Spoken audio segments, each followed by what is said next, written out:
Welcome to our channel. Today in this video, we are going to be talking about how to start a business with no money. Do you dislike having no money left over each month? Are you prepared to take charge of your future finances? It may seem impossible to launch a firm without any funding, but it's not as challenging as you may imagine.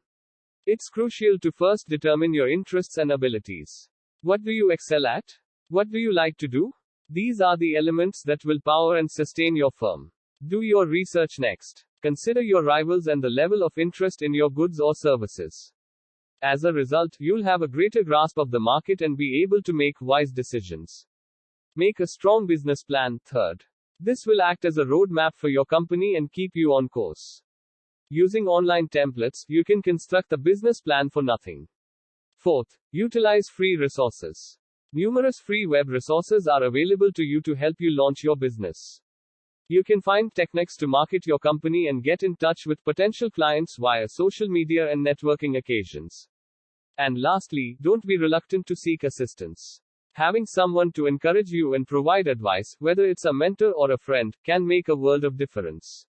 Even though starting a business on a shoestring budget may seem impossible, anything is feasible with the correct motivation, persistence, and resources. Take action, then, and begin making your aspirations a reality.